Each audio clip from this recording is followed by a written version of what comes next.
Hello everyone! In this video, we will revisit my learnings in Chapter 7 and 8 of our Organizational Behavior class.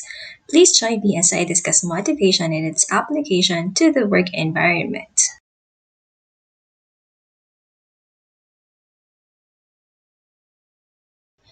Now, let's start by understanding motivation and its key elements.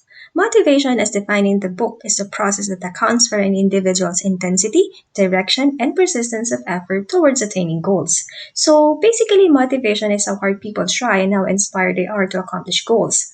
Motivation can vary within individual, so it is best to understand the components that accounts for motivation.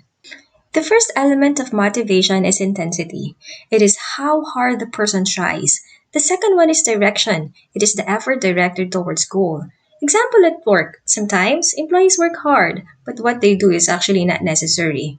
And the last element is persistence. It is the measure of how long a person can maintain an effort. There are four theories of employee motivation that were established in 1950. Let's discuss them now, starting off with Maslow's hierarchy of needs. Maslow hypothesized that every person has hierarchy of five needs: the physiological, safety, social, esteem, and self-actualization. Once each need is satisfied, the other one became dominant. Therefore, at work, if the manager would like to motivate her team, she should understand what level of hierarchy that employee is currently on and focus on satisfying that. In McGregor's Theory X, he states that people inherently dislike work.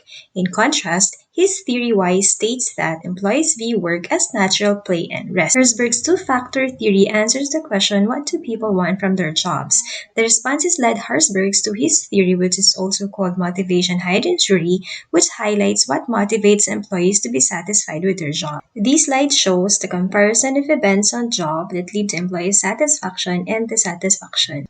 Finally, the McClelland's theory of needs. He states that employees are motivated by three main needs: the need to excel, the need for power, and finally, the need for close and friendly relationships. I've highlighted in the presentation the four contemporary theories of motivation, but allow me to mention also other work motivation theories like the contemporary theories such as self-determination theory and the goal-setting theory.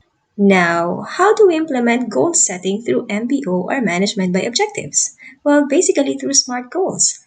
Our objectives must be specific, measurable, attainable, relevant, and must be time bound. Other relevant contemporary theories of motivation discussed in our book that I would like to share in my slide are self efficacy theory, equity theory, and expectancy theory. So, what makes people engage in their job? First, the degree to which they believe it is a meaningful work. Second, their values matches the organization values. And finally, inspiring leadership behavior. In Chapter 7, we discuss motivation in theoretical perspective. In this chapter, we will be discussing motivation and its application at work. There are five components of job that help influence motivation. These are skills inventory, task identity, task significance, autonomy, and feedback.